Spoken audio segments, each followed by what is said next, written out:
Hello, everyone, and welcome to another riveting edition of Under the Floorboards, where we laugh at the creatures that go bump in the night. I am your host, John, joined as always by my beautiful co-host, Eric. Living on a prayer. Living on a prayer. Living on a prayer. You know why? Because we're halfway there. Believe it or not. I'm walking on air. Oh, living on a prayer. I think that's how it goes. Yeah, sure, totally.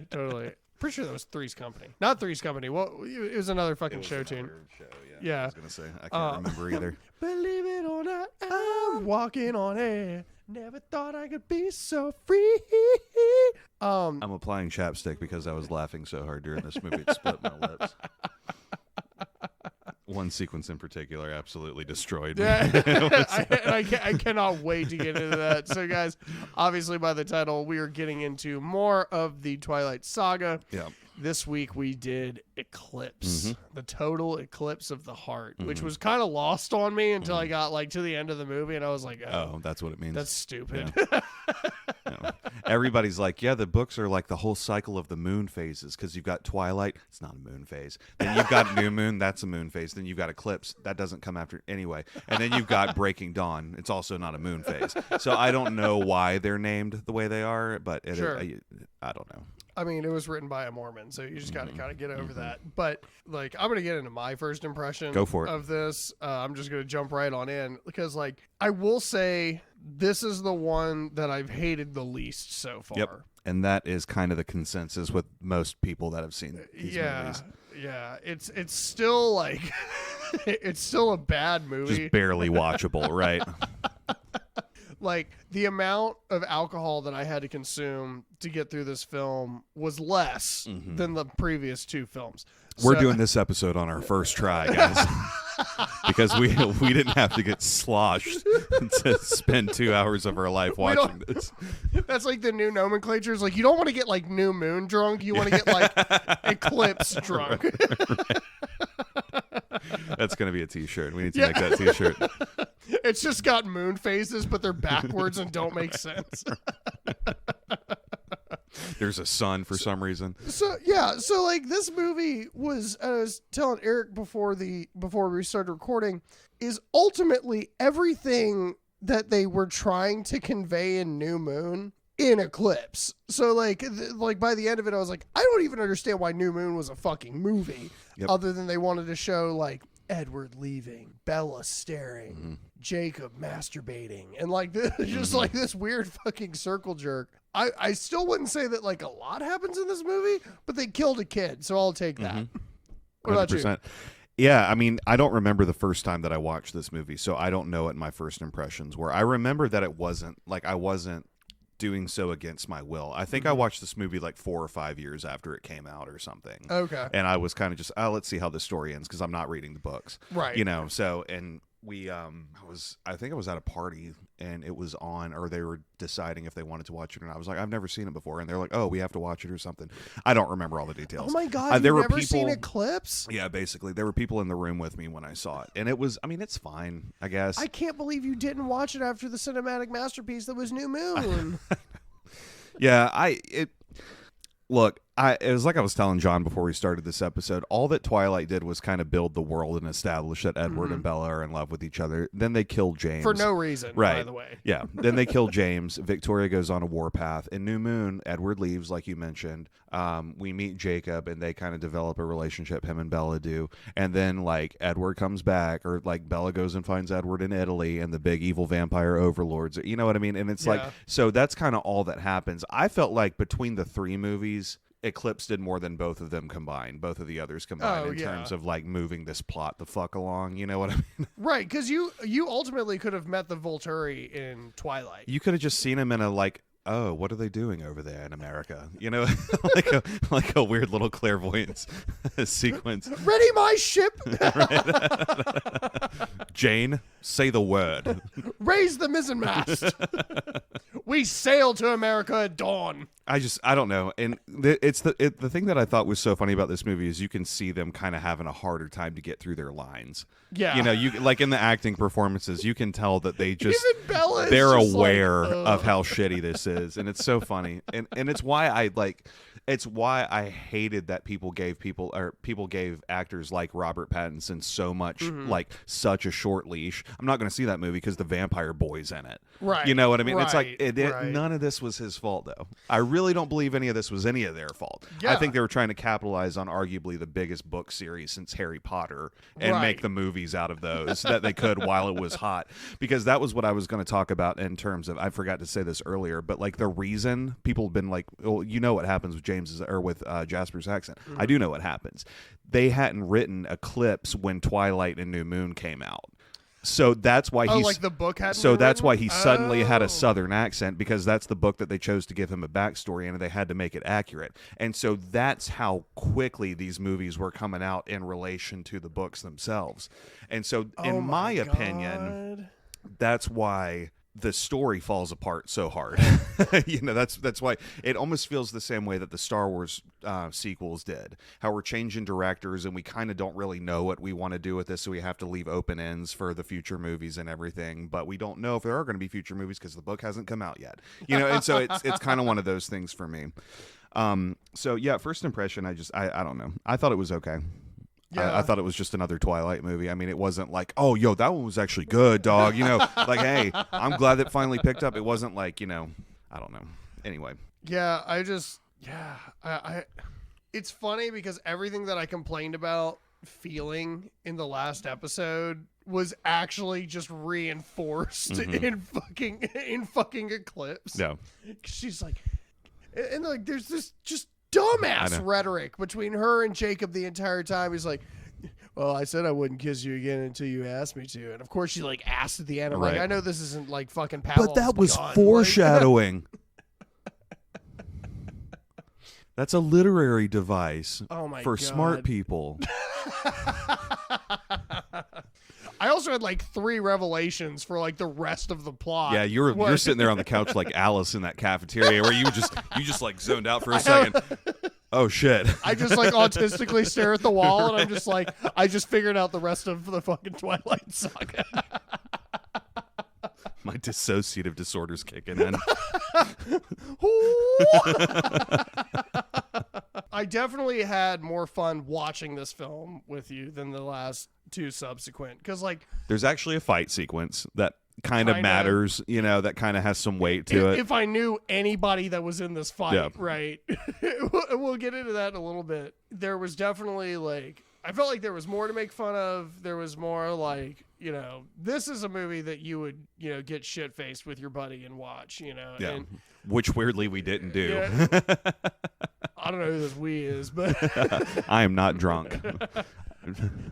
I've been here all day. I don't think I've ever been more sober, to be honest with you. I know you gave up the you do have to give up the itinerary, but there's something I really want to talk about before we get into the main episode, which we talked about before we got into this. But go ahead and give the itinerary for Eclipse. Okay. This film was directed by David Slade.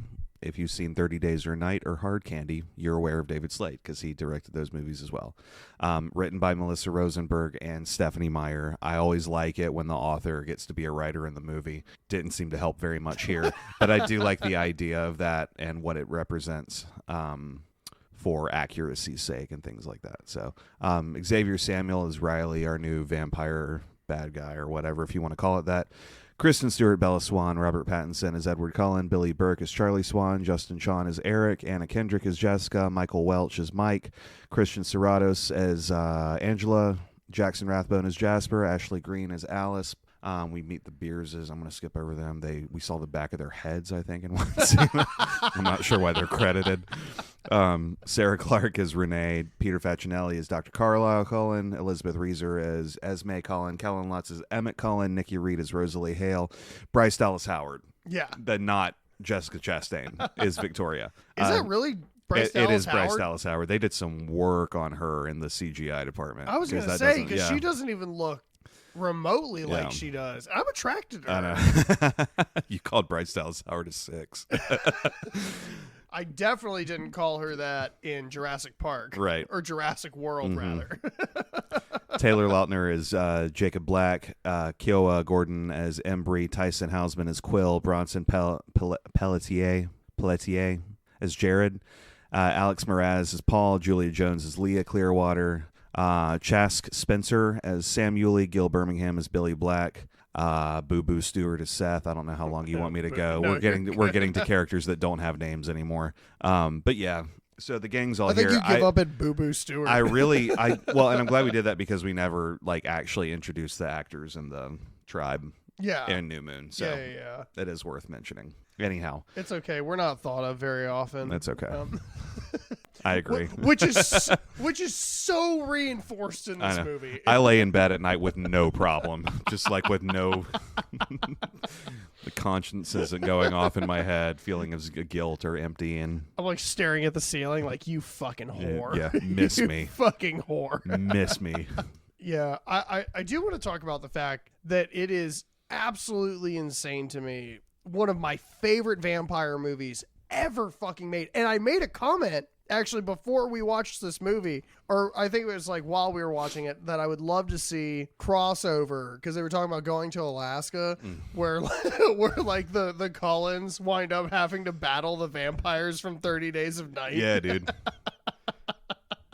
And in like a weird like Madagascar kind of way too, where they just don't belong here.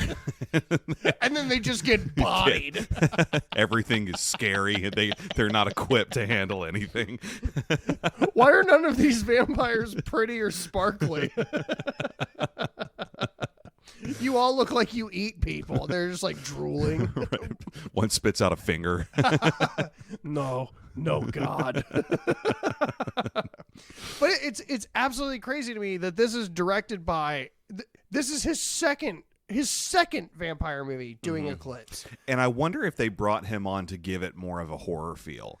Like it didn't happen, but I wonder if that was like part of the decision making, was they were trying to make it appeal to a larger audience. I feel like he wanted to kill himself the whole time he was on set because he was getting that Twilight money, dog. That's what that shit was. He said, "Hell yeah." He's just like relaxing in his chair. He's got like fucking chin up. He's not even watching the monitor.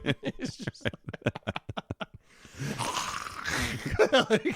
perfect. You nailed it. Great. That's excellent. Next scene. Let's go. Great job, Edward. I like that sound that you just made for no reason. That's the thing is like he is directing some soft ass fucking scenes, and like there was a little bit of intimacy in 30 Days of Night and Hard Candy, but like I hate thinking about intimacy and Hard Candy. Like, you're not wrong. I mean, that's what the movie was about, but it's just like, oh shit. Yeah. Goosebumps. Yeah. But that was what was so wild to me, was that this dude came off of, because guys, like for those of you who don't know, 30 Days of Night came out in 2007 or 2008. 2007. Okay, 2007. Eclipse came out in 2010. So he probably started writing or going to work on this movie like as the Twilight movies were coming out. You know what I mean? That was the thing, was they saw 30 Days of Night and they were like, we want that on our team. And I was like, that's not what you even make. Right. Like, it's like in The Little Giants, where Rick Moranis' character is watching that kid who's dressed up like a cowboy playing on the horse outside. Hey, you like football? No. Do you want to play football? No. Good. You can be on our team.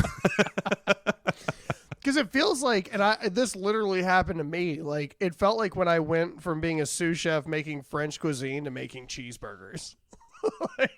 And I'm not here to shit on the American cheeseburger. I saw the menu. Yeah.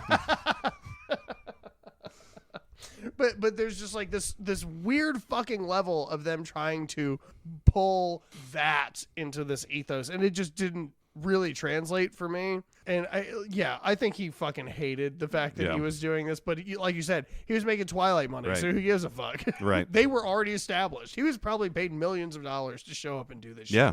I would never work again. I would never Oh, work he again. probably made $40 million. Just in residuals. That's why royalties matter for streaming services, by the way. So when shit hits like this, that everybody gets theirs, you know? Yeah, exactly. Because there's nobody that worked on this movie. Like, in my opinion, I can't imagine there was anybody who would like say that was their best experience. You know what I mean? That's the most fun I ever had on a set. Highly doubt that. I really feel like this is one of the best movies I ever made. No. Stop telling me things you don't believe. The red carpet's weird. Yeah. But let's get into it. So They're in our flower field, or in their flower field. I want to get to one thing before the flower field. Oh, because you're right. There is an inconsequential sequence at the beginning. Well, there's inconsequential scenes throughout this entire fucking film. Episode's over. Yeah. This movie was inconsequential to Twilight. We start off with like watching what will be our main. No, it's like he's not even our main antagonist. He was just so poorly written. He's a plot device, kind of. Yeah, but he gets infected with vampire venom, and like this whooshing, like the rain, the rain is falling down, like Hillary Duff's in the background, and like fucking. We see the whooshes through the screen to show us that there is a vampire about, and he gets bitten. It literally looks like it was shot by a 13-year-old girl if she was directing Underworld. Yeah, it was shot like a music video from the Daredevil soundtrack. The vampire falls down, changes, and goes, "Wake me up!" My God, my tourniquet! Now we're in a field of flowers for some I was gonna say fucking reason. Yeah. And it's kind of like, marry me, Bella. No, marry me, Bella. No. Starts kissing.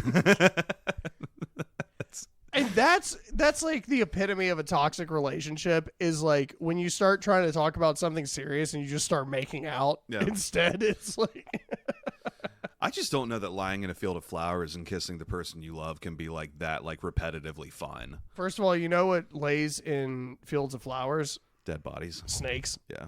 You know why? Because that is a predatory zone, which makes sense because according to Edward, he is a predator. Mm-hmm. Oh, that old snake in He's the grass. a little snake in the grass. Some deer walks out in the clearing and gets its fucking head blown off while they're making out. Mother!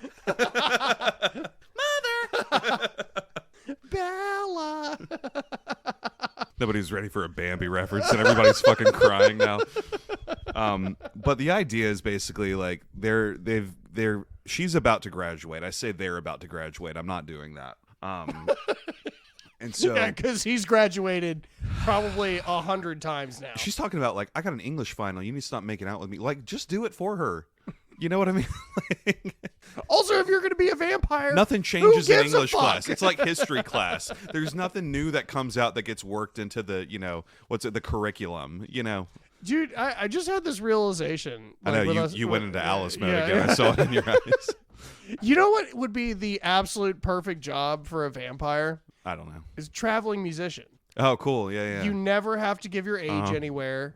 No bar gives a fuck. Mm-hmm. Like, and you could have one of those little ventriloquist dummy things that you could like, you know what I mean?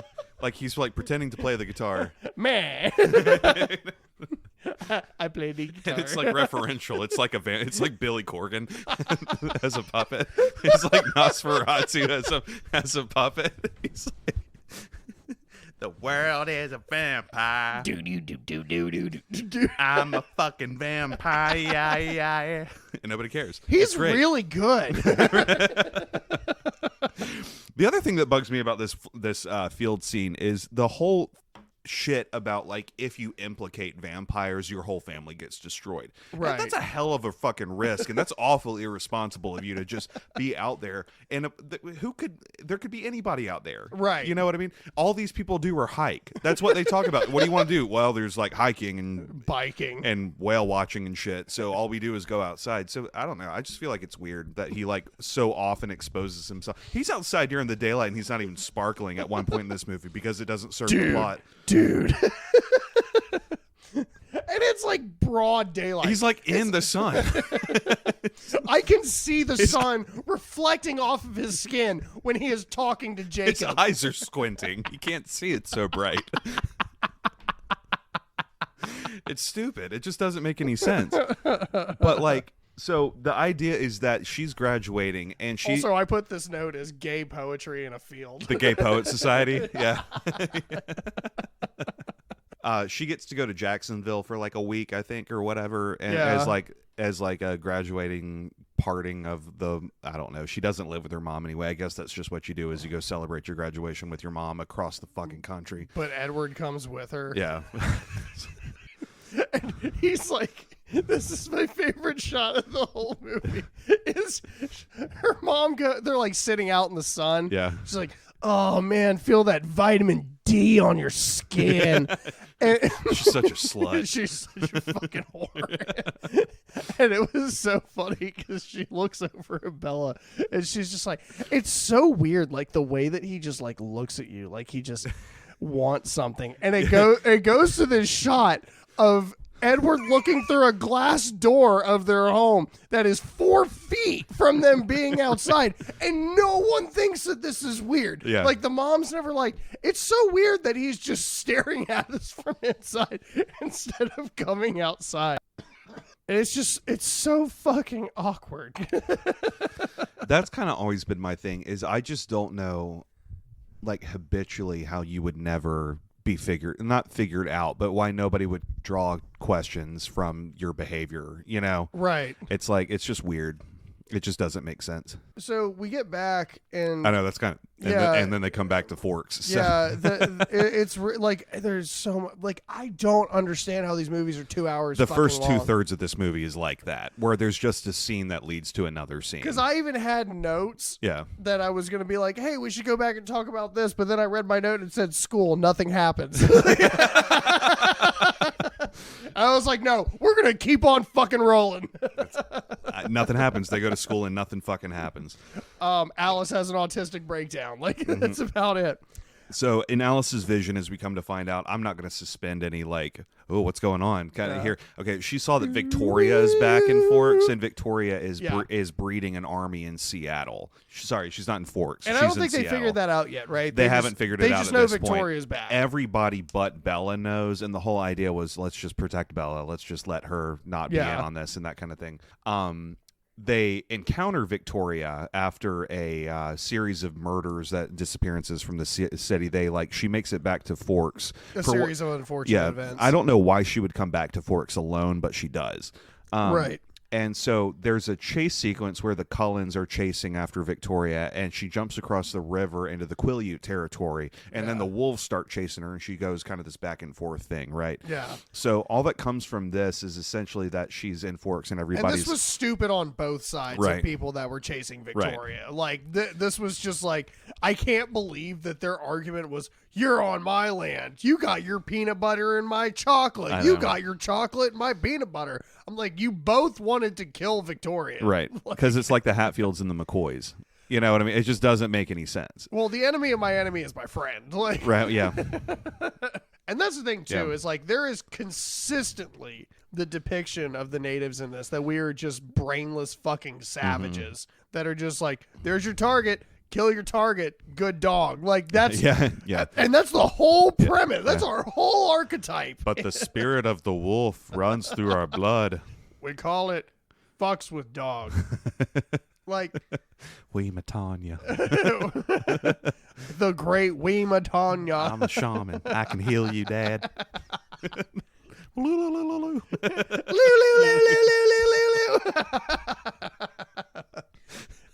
This movie is more offensive than anything we just said. Exactly. He would have hit me if I had been offensive. So basically, the next day at school, when they show up, Jacob's there. Which for some reason she's still going to. Yeah, like I know. Matters. I know. Jacob's there, and Jacob's School like... is the most inconsequential thing in this whole series. Jacob goes, you didn't tell her? And he's like, just leave it alone, Jacob. And he's like, no. And he like holds her really tight, kind of looks at him, never. What's going on? Victoria's back. With that Dutch shit-eating grin. That whole, like, let's spare Bella the knowledge of this lasted a whole 4.5 minutes in this movie. You know what I mean? So again, that just didn't matter. That was 4.5 minutes of a movie that didn't have to happen. Yeah. Except Emmett accidentally got on their turf. Uh-oh, he broke the treaty, so now I have to come and warn him. You know, if one of you ever steps on my land again, you'll break the treaty. I will fuck you in the butt. Right. Everyone got real awkward for a minute. Everybody just kind of stopped and stared. So the cars are stopped and people are like looking out the window. Did you say butt fuck him? Someone gets rear-ended by another car. Coincidentally. Yeah, like that. It's going to be like that, but with a Mack truck. Because I'm huge. Because I'm Dutch. You think he's got a red rocket down there? I don't mean that as a Native American joke. That was a wolf joke. How? Probably not, because he's, fucking white, but...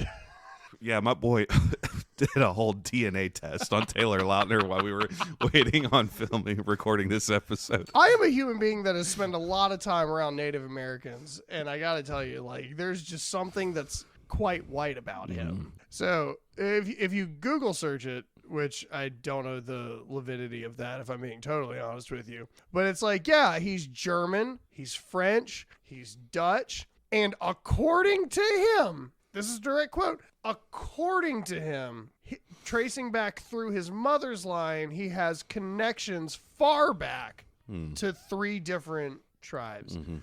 So my boy's probably 6% Native American. So he gets to use terms like clayface and shit like that, Does he? According to him, probably. Cool. I mean, he played a Native American for 5 fucking movies. Yeah. He's pretty much Daniel Day-Lewis. That's the first time in history anybody has ever put Taylor Lautner and Daniel Day-Lewis in the same sentence. I just want you... Dances with cucks. Don't you ever put Daniel Day-Lewis's name in a sentence with Taylor Lautner Fuck ever that. again. He was the one from Dances with Wolves. He chose to make that movie. He's also probably the greatest actor of all time. Hard disagree. No, Daniel Day-Lewis is fantastic. Absolutely not. Oh, absolutely this not. is the new episode. Yeah, that's like saying Tom Cruise was the greatest samurai of all time. It's exactly the same. There Will Be Blood, Gangs of New York. No, what you're naming are great movies. That doesn't make him the best actor of all time. I firmly disagree. Did you put Jeremy Irons under that dude? Jeremy Irons under Daniel Day-Lewis, yes. Oh my God. Yeah. All right, we got to move on because I've just never heard anything that fucking stupid. Yes, you have. Next scene. Next scene. It turns out the only way to protect Bella is by joining the tribe and the Cullens. For whatever reason, this little girl from high school is going to be the reason that these people put a hold on their disagreement and everything and risk everybody's lives to protect her. And when it's 2 dudes that just want to fuck her. And it's just 2 dudes that want to fuck her. So this is the beginning of why I believe that anybody born... She was the London Bridge, if you will. Yeah. Between there these. You go. Yeah. Okay. That's nice. Kind of I'm not going to make that joke. I think Fergie wrote that song about her. Really? I'm surprised Fergie wrote a song about anybody besides herself. London Bridge was about her? Oh my God. Who would do that? Fergie would do that. This is where I start kind of saying this is an opinion of mine. You just said one that I'm going to fucking punch you in the throat for, but go ahead. I believe that people that were into Twilight and the books and the movies and all of that, and have sought a relationship like the one Bella has at any level at any time in their life or whatever, should apologize. Because System of the Down wrote a song about it. Because this shit is so toxic. The toxicity.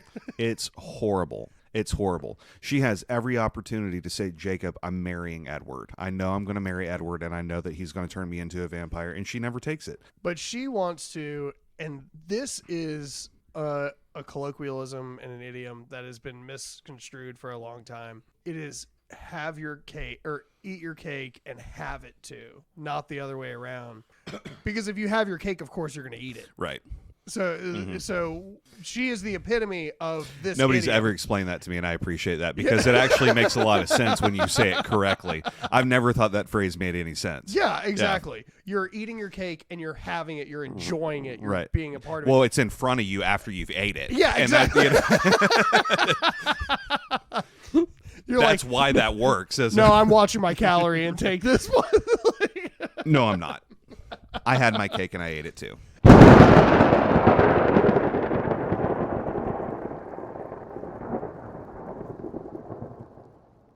Hello, everyone. I hope you're enjoying this week's episode. If you would like to be able to support us, some of the best ways to do that are by leaving us a review, preferably a good one, on whatever streaming service you are listening to right now. That helps our algorithm and boosts us in, as well as liking or pre-saving our episodes. If you would like to be able to support us directly, the best way to do that is by joining our Patreon. The lowest price at $3 a month, which gives you access to commercial-free, exclusive interviews, bonus episodes, and a plethora of other things. We definitely have other standard levels as well. However, that is, in fact, the cheapest and easiest way to help us.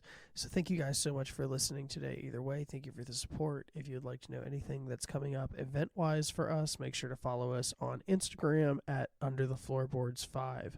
Again, that's UnderTheFloorboards5. And check out our Patreon at patreon.com/UnderTheFloorboards. See you there. Enjoy the show.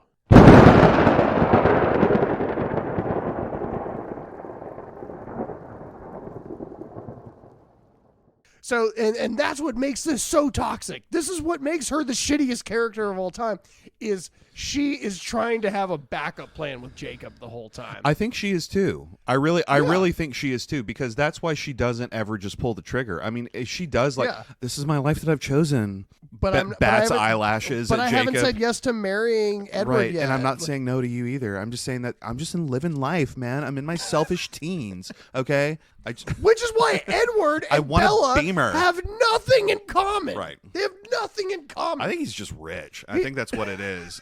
There's no blood that goes to his penis. I don't even understand. Yeah, can he get a boner? Is it like that frost rod from Blue Mountain State? It just deals 20 points of cryo damage with every plunge. It's the fear boner. That ice dickle. The one thing I do want to go back to for a second is, before we get on like the protection detail thing, where like the tribes are coming together, is because this is new for me. This is the first time we actually talk about imprinting. Because Bella's dad, who is like the GOAT of this entire series, Far and away my favorite character. Yeah, we literally watched him like separate a fight between a werewolf and a vampire because they had so much respect for him. Because otherwise they'd be like, dude, just fucking throws him into a vase as well. Yeah. Right. But there was so the dad, Charlie, which super disrespectful. We don't call him dad. Yeah. Apparently.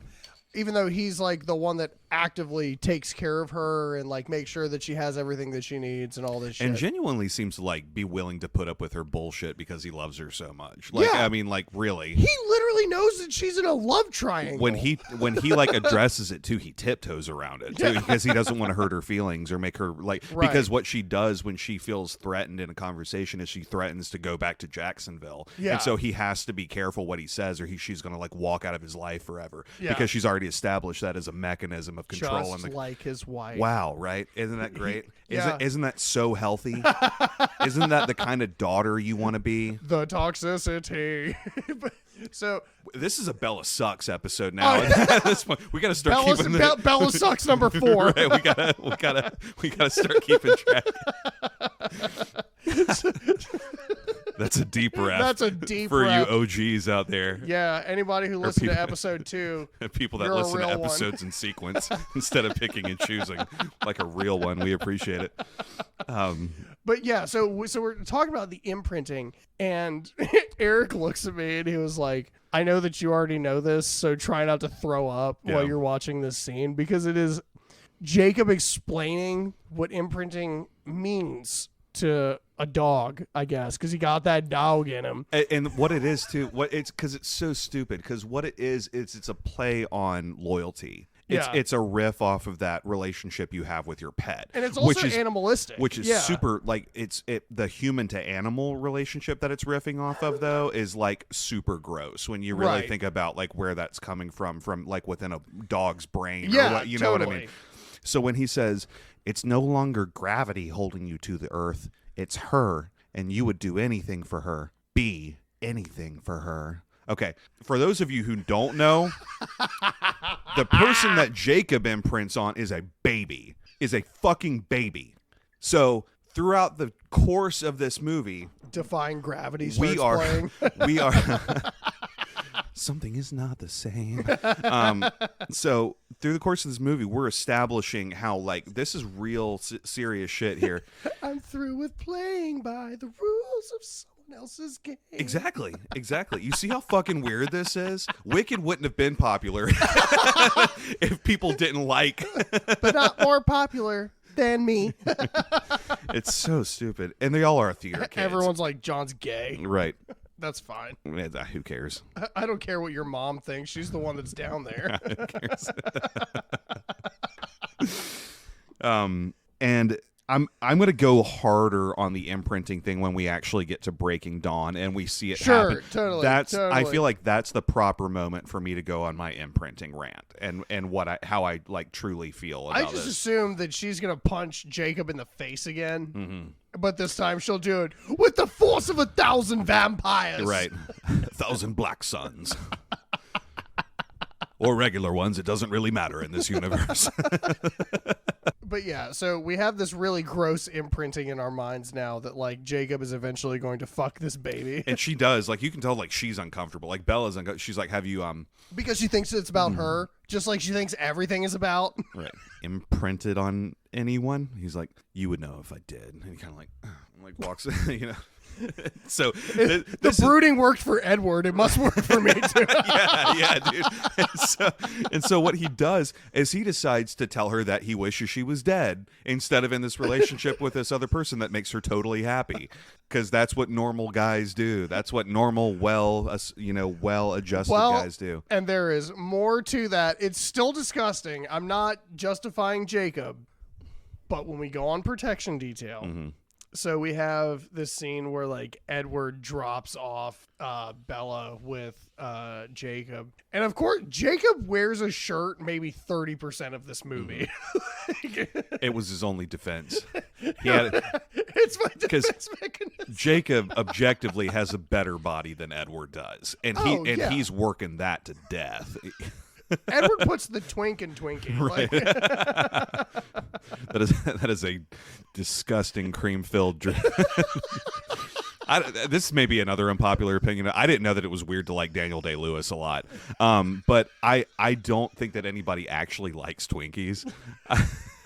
False. Twinkies are delicious. There are just about it's the pineapple thing all over again. It's not that pineapples don't belong on pizza. It's that there are about 10 other Hostess treats that are better tasting. I would just than rather Twinkies. eat a cosmic brownie. Like Cosmic brownies are okay. They're not my favorite either. I really fucked with the please don't say the Christmas trees. No, the Swiss rolls. Like Swiss rolls are the good. chocolate and Yeah, it's basically yeah. just a chocolate Twinkie. I mean, I'm kind of like not really proving my point very well. So I'm just going to move on. I just prefer it black. Listen.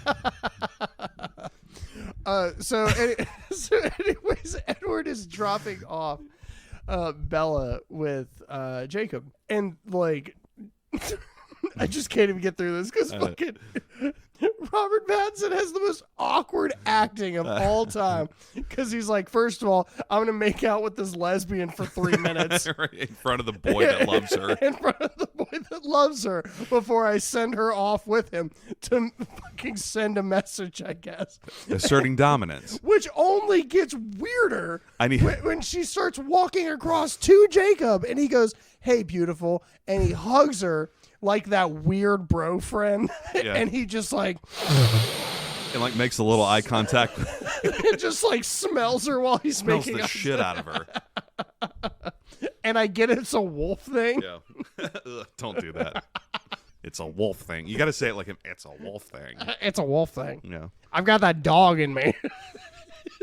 He just like fucking gets this hefty whiff of Kristen Stewart's U-Haul inside and just like looks over at fucking Edward and it's just like, yeah. And I'm like, dude, she's like actively trying to fuck him. The only thing that's stopping this from happening is him right now. Yeah. So we go into like this weird like it was a tribal council meeting. Yeah, this happens Yeah, Around like no. The tribal council meeting is next. You're correct. Yeah. So I want you to break this down for me, because I don't feel like it would be appropriate to bring somebody who you're not married to, who isn't a part of the tribe, to a tribal council meeting. It's not about marriage. It's about merit. And the merit doesn't even have to be high, because a lot of tribes, I can't speak for the Quill. For every tribal council in history and how it operates. Yeah. Because like the stuff that really kind of exists nowadays, like you have your res councils, but you also have like clans now, where it's like an amalgamation of different tribes and stuff. Like I was in a clan that was with people from the Sioux, the Lakota, fucking Cheyenne. I'm Muskogee, and like it was just kind of a hodgepodge. Is this kind of regional? Yeah, is kind of the idea. Totally, okay. totally. And part of the reason for that is there are not reses everywhere. Like when I was in Virginia, I really didn't have a lot of reses to fall back on. Mm-hmm. Whereas like there's 2 in North Carolina. And it's a lot of stuff is kind of lax compared to what it used to be. You know, there's some stuff that you still kind of adhere by, like if a peace pipe's been blessed, like women can't touch it. Mm-hmm. And it's not like, and the stuff that gets overlooked a lot is a lot of that stuff isn't like, you know, heteronormative. It's not like saying men are better or anything like that, because what a lot of people lose sight of that on is a lot of these tribes, like mine as well, the chiefs were all chosen by women, you know, so like the whole tribe would get together and decide who the next chief was going to be. And there were multiple chiefs. Like you had peace chiefs, you had fucking war chiefs, you had like the spectrum of that was a lot wider. And I don't think it's super weird that Bella would just show up. That Bella would be brought in. Not that she would just show up. I think if she just showed up. Hey. How? I brought Twinkies. You better show up with a bag of catfish, bitch. Like, I was gonna, because in my opinion, like it wasn't that I thought it was weird, because again, in the context of the movie, sure. he's introducing Bella to all the, like, this is the newest member. This is Harry Clearwater's son, who just turned, you know, who just made the transformation and everything. Yeah. And so that would make sense. From my standpoint, if I were in a tribe and were a part of the council, I want to meet the bitch. I want you know what I mean? Bring her over, you know? Honestly, like the intertribal interactions were weirder than anything else to me. Yeah. Like you said, like you actually made the comment where it was like they're just like sitting around the fire not talking. Yeah. Like waiting. The council's about to start. Bella's here now. It was like y'all were waiting on Bella. That's what struck me weird about it, because it was that exchange of dialogue. It was just weird. The Chiefs start playing on the TV. Oh.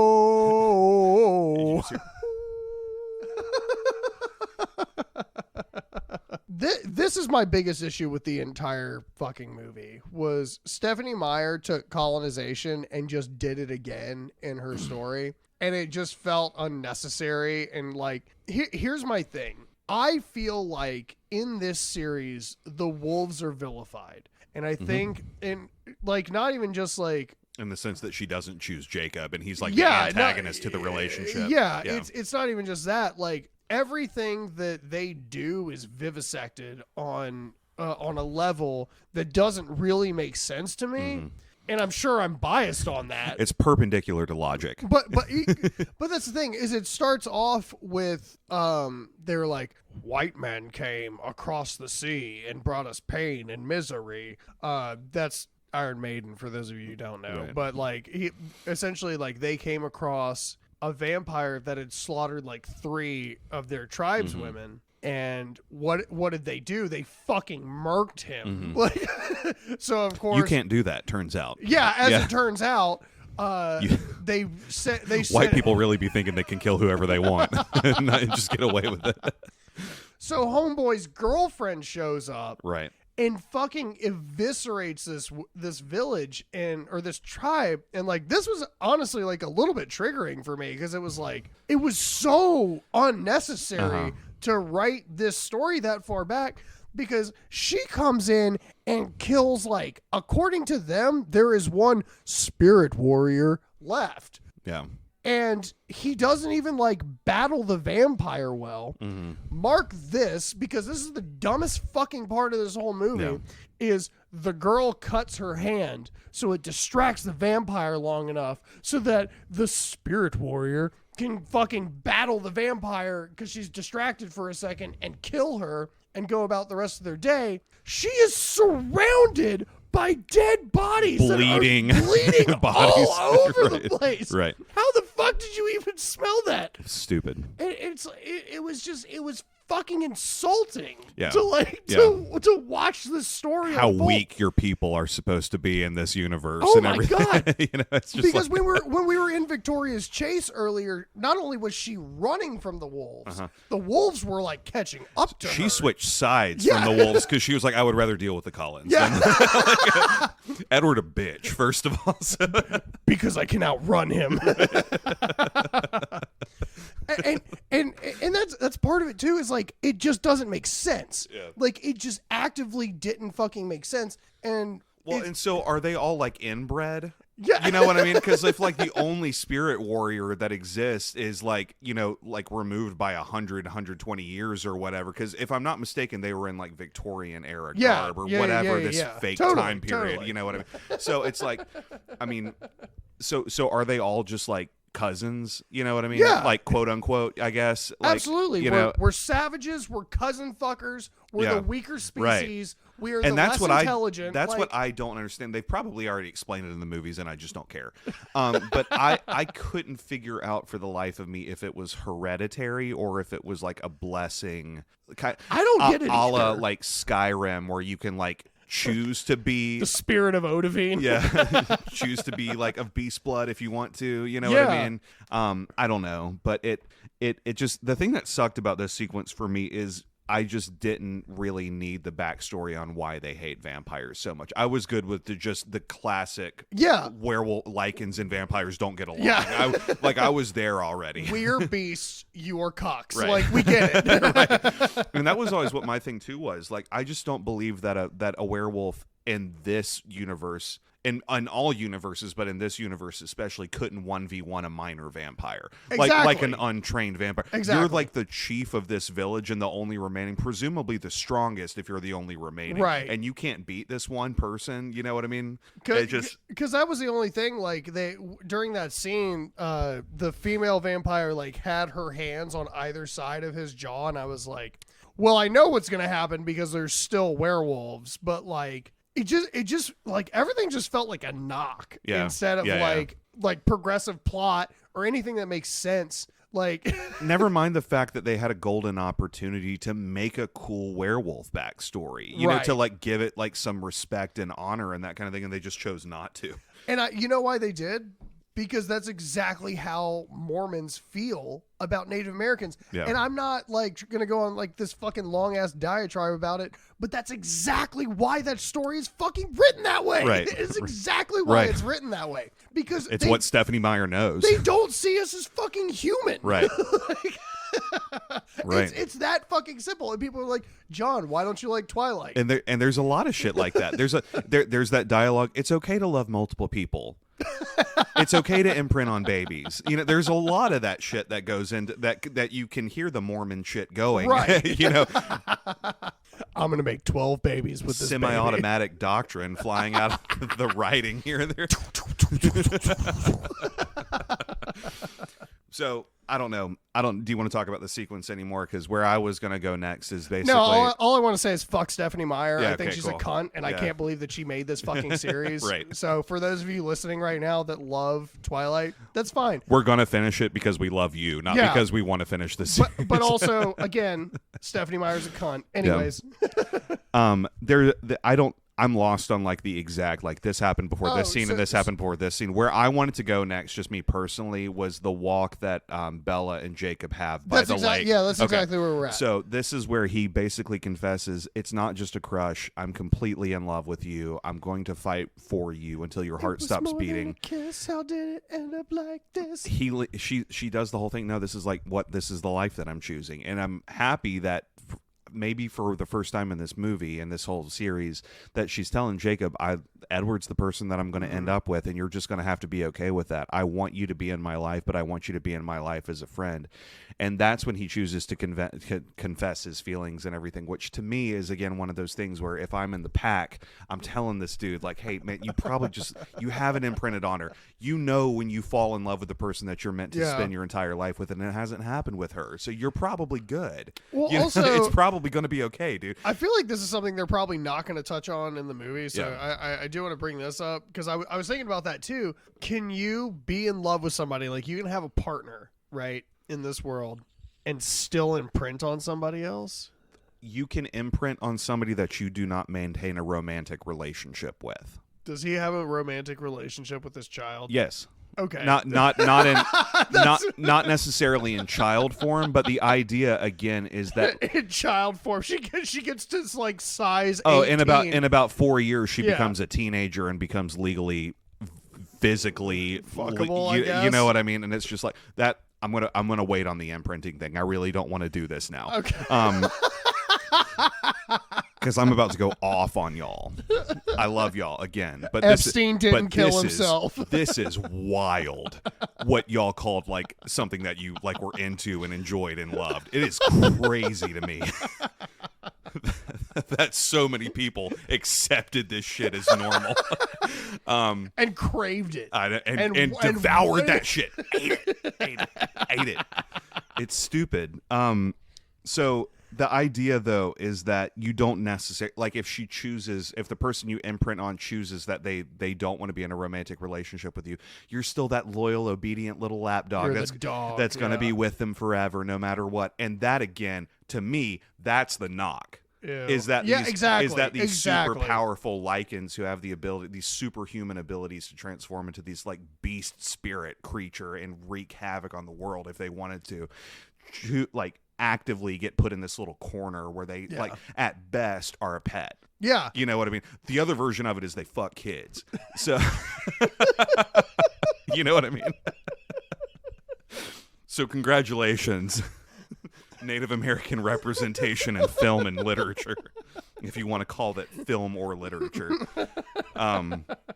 Bella does not like it when Jacob leans in and kisses her against her will, so she punches him in the face.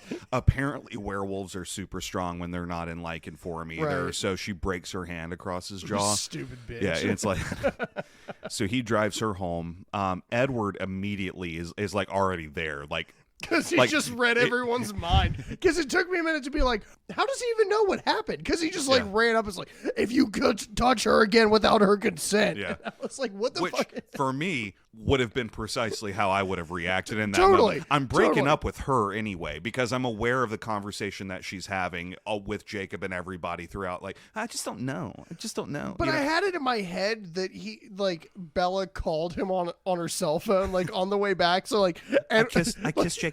So, Jacob's like sitting in the driver's seat, and Bella's like calling Edward, and Edward's just having a fucking meltdown. Jacob's just smiling like ear to ear. You stupid bitch. The little twink bitch got what he deserved. But Charlie saves the day. He comes down the stairs and is like, "Hey, break it up, you two." And like with his little human hands, like makes again, them they got so much respect for him. makes them both back up a little bit. What's going on? I kissed Bella without her consent, and she broke her hand punching me in the face. It was a total misunderstanding. And he's just like, "All right, everybody go home." As a police chief, Charlie's like, I don't know what to make of like most of this shit. as a police chief, that's not the weirdest thing he heard this week. So he just let it go. Everybody got home. Whatever. Because on the other side of that, people are just dying everywhere. Right. People are just like dying across Washington right now. Right. I didn't put it together until this watch, and this is probably like fairly obvious, if not completely obvious. But that dude from the missing poster is 100% Riley, and I'm sure that they said that out loud. But I watched it and was like, oh, that's who that guy is, because I just thought he was like some guy at a bar that they chose to like hone in on. Right. But it was because these people like she could like give them a year to develop or what, I don't know, because it doesn't make sense, because that goes contrary to the whole thing about the first 2 weeks that they're vampires when they're the most. I can't with that part of the logic. Yeah, for okay. the story. It just actively does not make sense. Yeah. So go ahead. Well, I was saying it's like the venom's in their blood for the first 2 weeks at the highest point, which is when they're the strongest, and that's when they're the best fucking physical shape of their life. And my biggest thing more than anything else is, according to them, it also just turns them all into Ip Man, because like we do the combat training later, and Jasper's like, do not go for the obvious kill. Why? You will lose. Yeah. And I'm like, these aren't trained fighters. Yeah. This is a dude who just stumbled out of a bar at 3 o'clock in the morning. They're thralls also. You know what I mean? Yeah. Also, I don't want to make this connection, and if you want to delete this, you're welcome to if you think this is too much. But it is not lost on me that him being a part of the Confederate Army makes him the most qualified to kill slaves. So you know what I mean? So that part isn't lost on me either. Well, not to mention like the subtext of that is just, again, one of those things where I'm like, that's kind of weird though, isn't it, Stephanie Meyer? When we get into the battle in a second, we'll talk about it a little bit more. But what Jasper said was also objectively not true, because what did they do? They ran into battle and punched people in the face, and they fucking died. The person that was closest to him, that clearly appeared to be weaker. That's also strategy. If you're playing like if you get mobbed in a video game, or if you're playing like D&D or whatever, your first priority should be taking damage off the board, wherever that is. You know, that's all we're trying to do here. Don't let them get their arms around you. They wrap up like 3 werewolves that don't get hurt at all. Yeah, you know exactly, what I mean? Exactly. But yeah, we have like this like non sequitur scene almost where we see the chaos, we see people getting killed, we see vampires feeding, and then we see Jane and like the henchman Volturi, the minor Volturi, the ones that don't have thrones. Jane doesn't even have a throne; she's just a fucking god among men. Pain, bitch. Right. But she has some pretty like gangster dialogue in that scene where she's just like, I guess, like, you know, we just let them do their thing, and when they fucking get out of line, we just stop them. Mm-hmm. And I'm like, and actually, earlier in this movie is when I realized it was because of Jane what's gonna happen with Bella's vampire, which I am excited. It's not the right word. Bella, go ahead. I just like, I'm glad that there's something that's going to tie up to what makes sense, because otherwise, like, Jane's just god tier, right? Like, she just looks at somebody and they just fucking fall to the ground. Yeah, and it's like all I'm gonna, without spoiling anything, because what I'm gonna say isn't actually going to spoil the ending of the movie. For people that have seen the end of Breaking Dawn Part 2, you know what I mean when I say it's not going to spoil anything. Bella saves a lot of lives with her power. Yeah. In the big final fight that's coming at the end of this shit. So I will say that. Again, we kind of get our sort of Mary Sue shit. Kind of is where I start thinking about that, because not only does she become like the most like fierce and loyal and driven by love and commitment and passion and rage and slave, you know what I mean, and that kind of thing, we get the fact that she also has like arguably the most useful and practical vampire power of any of them, you know, and it's just like, okay, you should have been a vampire the whole time, right? Like, and she should have. And this is what that's what this movie was about. This is my biggest issue with this movie is, had they just converted Bella before her army arrived, she would have been able to fight in the fight. You know, and she would have been much less fragile, wouldn't have required protection from Seth and Edward, which is already weird. Jacob wouldn't be warming her cold ass body up in that tent. Because if you like, if she's not in a place where she has to be guarded, that means that the other people aren't vulnerable to the person that's trying to kill her. So obviously Victoria is going to breach the battle and let that be the distraction while she goes and hunts down Bella. Again, strategically, I don't know why you would remove her from everybody. You know what I mean? There is one more sequence that I want to talk about before we get up in the mountains and we see that whole thing. Oh, yeah, I know exactly what it is. Weirdly, before she gets a tent in the mountains to be solitary and protected, she gets a bed in the Cullens' house to be protected, so she has somewhere to sleep, which I guess was them setting up a bedroom for her to stay there so she could be a vampire when she becomes a vampire, but then wouldn't need a bed in the first place, so that doesn't really make sense. Yeah, I don't need a bed. She comes up to Edward's door and knocks. Yeah, is it the door? He opens the door. He says, he comes. He opens the door and he says, "Why are you outside?" And I want y'all to pause with me for a second and think about what I just said. He sees her arrive at the door, opens it, and asks her why she's outside. I was crying. I was laughing so hard because that was the line of dialogue that made it through every filter that it has to make. That got through the script. That got through the editor. That got through the director, rewrites. The rewrites. You know what I mean? That made it into the final cut. Somebody of the movie. wrote that into that fucking movie because there's like I do have enough respect for Robert Pattinson to believe that he didn't come up with that line organically. I don't think Robert Pattinson was allowed to do anything organically in this movie.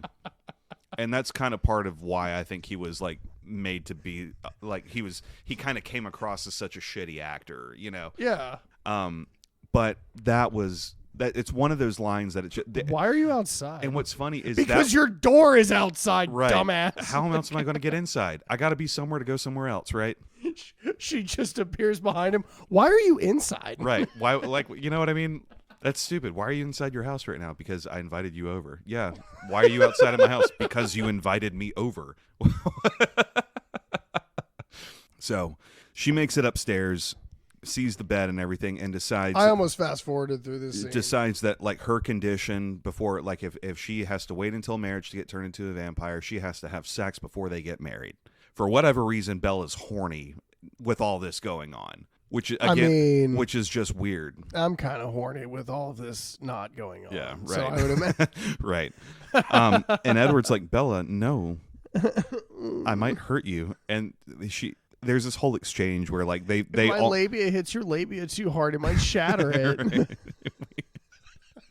I think he had a smaller clit than she did or something. He was like scared. He was like nervous. Just fucking pulls it out, whacks it up against it. Shatters her pelvis. Her pelvis. So they don't have sex despite like almost having sex, and it's like whatever. Again, we didn't need this sequence at all. This was the most high school scene I have seen in my entire life, which is disgusting because he's 117 years old. I know. In some ways, it is a lot like high school. But he's talking about like the life that he wants to have with her or whatever, and in between, he gives this little. One more time, he goes. He this little. And I've never heard that before, dude. And I had just got done crying, and I lost it after that. I made this man rewind this. And I missed on the first one. He goes, "No, you gotta go back. You gotta go back farther." It was so fucking good. It was so fucking. I just love you, Bella. I can't even. Because this is the thing. They acted that. You know what I mean? With the director of 30 Days of Night. This is fiction that still happened in real life. You know what I mean? And he kept that little whimper moan in there, whatever that was. David Slade's just like not even hilarious. Looking at the monitor. He's like, that was great. And I can't believe more people don't talk about that whole scene. Yeah. Everybody talks about this is the skin of the killer, Bella, and as if you could outrun me. Why isn't that I'll scene say a that's meme? the failed meme format. Holy shit, dude. Like there are some gems in that sequence of dialogue. So we get a cuck scene and nothing happens. And then we go to the top of the mountain. For whatever reason. I don't know why she's safer on top of a mountain than she is in the house. This is what fucked me up, was they gave Jacob, Kristen Stewart, or Bella to carry to the top of the mountain that Edward was already fucking at. Racy bitch. Yeah, I was like, what And Edward looks at him and just goes, "Thank you." And he goes, "Oh." Yeah. Whatever, man. I'm still gonna fuck your girlfriend later. Give me some skin. He's just Gary from Pokemon. Gary was here. Ash is a loser. In this tent, this fucking blizzard happens for no reason, which again, why you can presumably see the weather report. Also, we have decided where this battle's gonna be. Why did we pick the top of the mountain?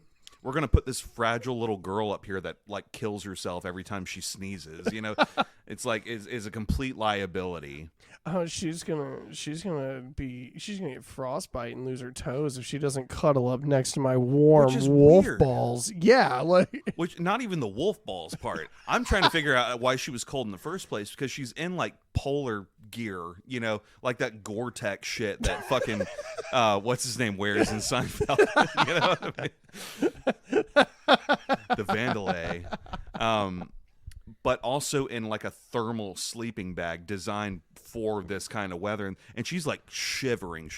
Now, I've been camping before. I've never been camping in the North Pacific Northwest.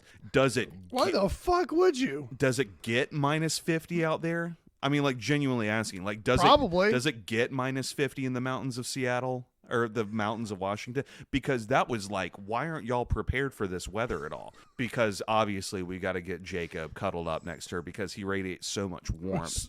And that's the thing, is like, it's not even one of those like stories got to progress somehow. Like, and it was funny because I love this sequence from Edward where you can see him like visibly like in distress, and it's like one of those few moments that Robert Pattinson actually gets to act a little bit, and he's like, I actually can't help her. You know, dog, it was funny.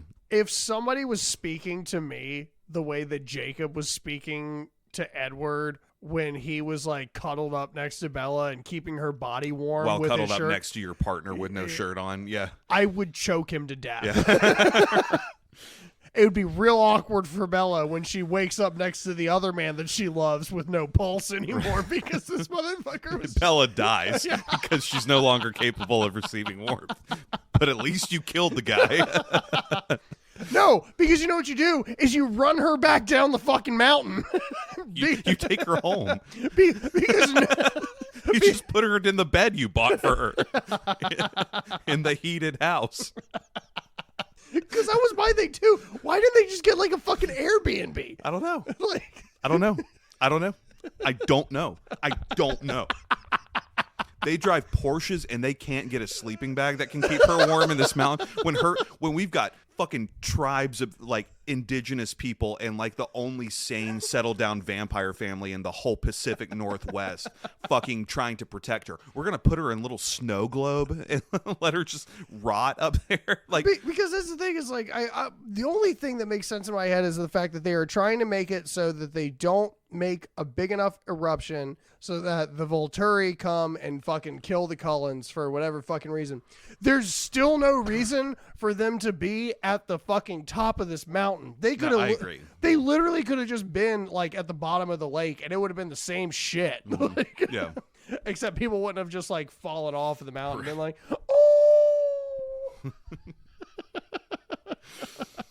And I don't remember where Seth is in terms of the hierarchy of the tribe, but I don't feel like he was one of the main ones. He's not the alpha. Yeah. I know that. I don't even know who the alpha is. Yeah, it's Sam. It's Sam? Yeah, the black wolf. Okay. Yeah. I figured because like that's like how He's they the use oldest one. I just figured that's how they use color.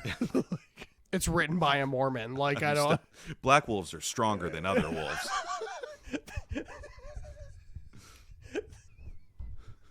They have extra jaw muscles to fucking cut into vampires. We're gonna get canceled. I don't either. If it doesn't work out, it doesn't work out. We're gonna have a lot more free time if we get canceled. Yeah, So. I guess. But it was wild to me that like they had her at the top of the mountain to like. The snow spirit was angry that night. Because we wake up to like 4 inches of snow. Right. And again, I just don't. The way she was dying in that sleeping bag was more like 8 feet of snow to me. You know what I mean? Say, because I've watched like video of people like climbing Everest that are sleeping on the side of it in like a hang tent. In shorts. A dude climbed Everest in shorts. He's got like low iron or something, dude. Like not enough iron in the blood. But whatever. The point being is that the army of vampires captained by Victoria, who's not here, arrives. Mm-hmm. The Cullens are in like victory formation. You know? They look like the opening to the Matrix. They look like they're about to kneel it out and take home the win. They're all just Kaepernicks. Putting it down. 100%. They charge, they fight, the wolves arrive, they all fight. These vampires do not look like they're at their fiercest. No, because Jasper walks up to 5, punches them in the face so hard that they fucking die. They explode. Because I looked at Eric and I was like, why is there like frost and shit like blowing off? Are they just dead now? Because like there was like no secondary thought. There was no fight. They just they just explode. And also, guess what he did? Go for the obvious kill. Right. Without their heads, they're powerless. Alice does her cool flippy shit. Yeah. Carlisle does like some decapitation. And her L-word haircut. Yeah, right. So that's happening. So there's a go back up to the top of the mountain, and Edward is there, and what's the guy's name? Riley. No, I think it was Seth. Well, Seth is the wolf, but Riley is the other vampire, fake vampire boyfriend yeah. that we introduced at the beginning of the movie just purely for this role. Victoria's cock, yeah. Yeah, Victoria's up in the tree like, no, I love you. And Edward's like, she obviously doesn't love you. She had a mate before she met you, and I killed him. That's why you're here, because you're doing her work for you, for her and that kind of thing. And she's like, he's looking at her like, that's the same stuff I was just asking you about a week ago, and I've never met this dude, and he just validated everything that I've been saying. And she's like, no, I love you though. It's like that scene in Saw 7 where the two dudes wind up killing the girl that's cheating on both of them. Yeah. They go and get a bagel afterwards. Yeah. Bro. See you in the gym, bro.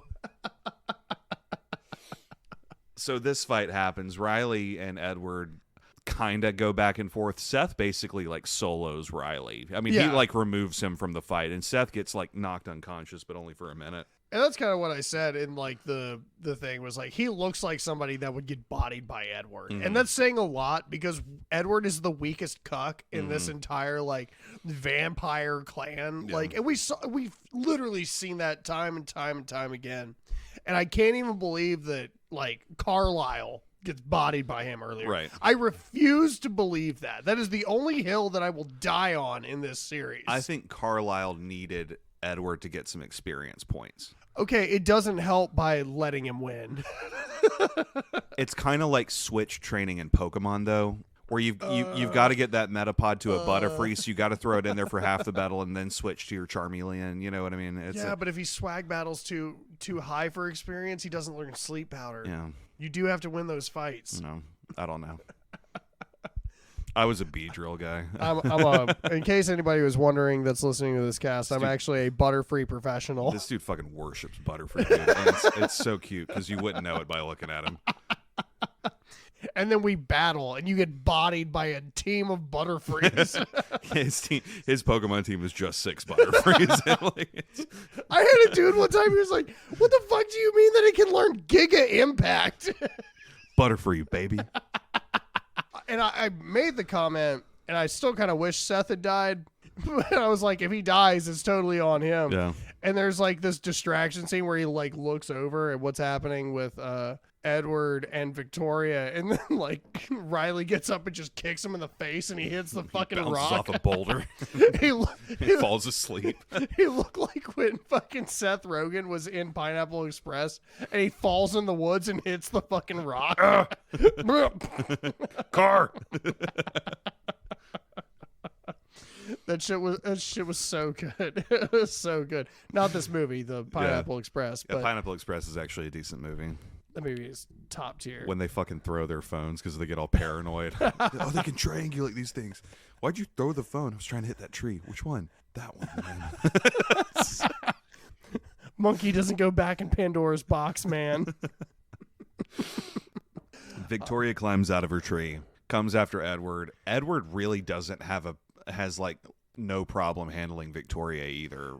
Yeah, you know what I mean? Even and though it's she's supposed to be like a fucking apex. Well, and everything we know about Victoria is that she's in vengeant vampire mode, the kind that kills tribes of indigenous people. You know what I mean? And like, and she can't beat Edward in a fight because he even like starts taunting her. She's like, I know why you want to kill Bella. You don't have to run. We can just end this. It's because I killed James. It's because I beat his bitch ass. Because I burned his bitch ass. I called him the F word, nutted on him before I was done. I turned him to ass. Then I kissed him. That orange flavored motherfucker. So she charges. He kind of like flips over her and just like rips her head off, and it's like, oh, that's it, But he like bites her. That's Yeah. the weird part. Is like he's just like and like. I think it's one of those things like if there's like a crack and you put a nail in it, it like shatters. Like you know what I mean? Like if you strike These vampires you know what suck, dude. Yeah, like, these like, vampires fucking suck. I don't know. He like bites her head off without actually biting her head off, and just kind of leaves her body there. Then he has a lighter and he throws it. She immediately catches on fire. Because apparently vampires are flammable. That position was so funny because, like, obviously her head was separated from her body, so her body was like perpendicular to the ground, and her head was just looking up in the sky. It was just. They go over it. They talk about you can't really kill a vampire until you burn it. Can you like Wolverine that shit and like surgically reattach a head? But see, well, I guess they burned James, but I don't even remember that happening in Twilight. They you see it in the background, and that's what's so funny okay. about that is because Edward didn't actually kill James. Yeah. Like Alice and Alice Emmett beat and the Jesper. fuck out of that dude. Like she jumps on that dude's shoulders and takes his head off of it. It was like, okay. But yeah, they do burn Emmett in a bonfire in a ballet and studio. this is the first time that we've seen. I don't know how they covered that up. But this is the first time we've seen, or I've seen, throughout the series, like dismemberment. So there's like ice Yeah. and shit in between. Was there even a fight in New Moon, like of any kind? I don't think there No, was. Lamont just dies. Yeah, right. He gets bodied by Right. like 8 wolves. They learned you don't go in one at a time. 8 to 1 is how you kill a vampire with werewolves. Apparently, that's the ratio. But yeah, so everyone survives.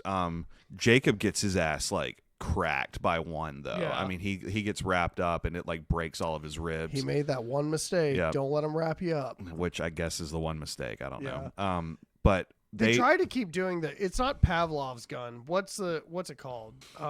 It's someone's gun. I don't know. It might be Pavlov's gun. It's the idea that if you see the gun in one scene, it has to go off in the following. And that's what a lot of these scenes were. Pavlov's gun makes sense. Yeah, and it's so well. I think I was mixing it up with Schrodinger's, which this is not. Mm-hmm.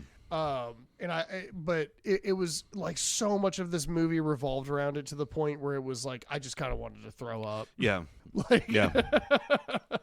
I get it. I know Bella is gonna fucking distract the vampire with the story that we heard in the last fucking act. Right. Like, and it was what it was. The Volturi do show up, and Jane's like, "Hey, how come you're not a vampire yet?" And she's like, "Because we set a wedding date for like way later than we told you we were going to." Okay, and but it's like there's a little girl. There's a little behind you girl that they've decided to take in because she's like vulnerable and doesn't, that they gave asylum to. Yeah.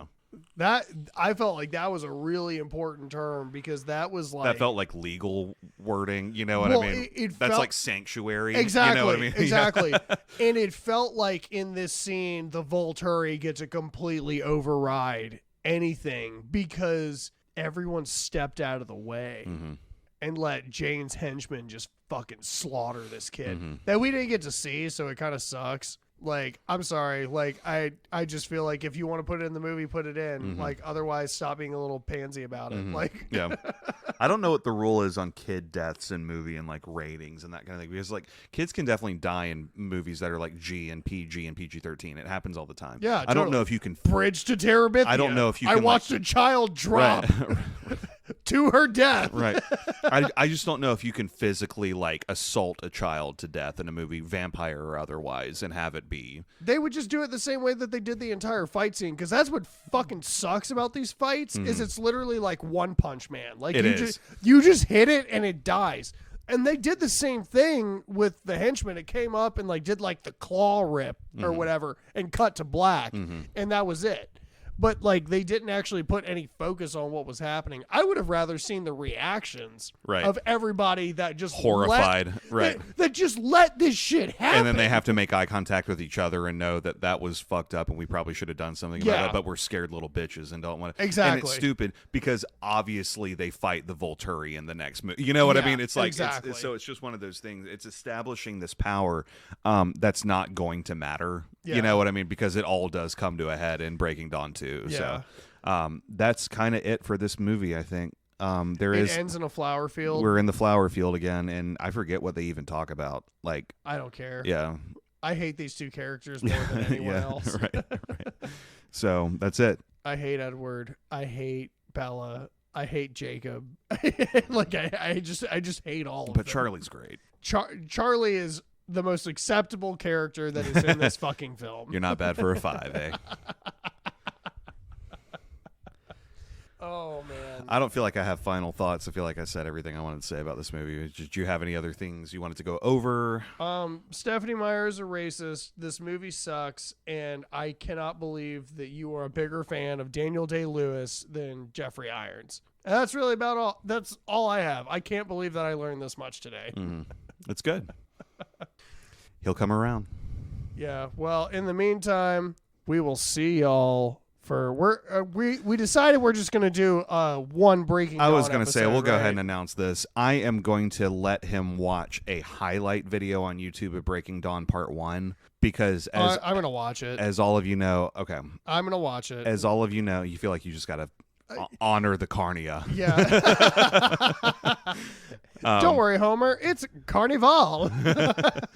It really just is one of those movies where it's just about her getting pregnant, getting married, having the baby, and turning into a vampire. That's all that happens in that movie. It's as inconsequential as New Moon is, and it is only setting up Part 2. The thing that sucks about it is I know they made it into a Part 1, Part 2 thing just so they could get one more movie out of this franchise before it ended. Absolutely. And that's the thing. Is like we're at the money grubbing part, but I guess I don't know what CGI wolves cost. But I do know that Stephanie Meyer is a cunt. Cunt. Thanks, Molly, for opening that door. And now I feel comfortable saying that. So, all right. and thank you guys once again for joining us. Where it creaks, it cracks, and we laugh with the creatures that go bump in the night. And we'll see y'all for Breaking Dawn and Chaos. Chaos. Chaos. Chaos.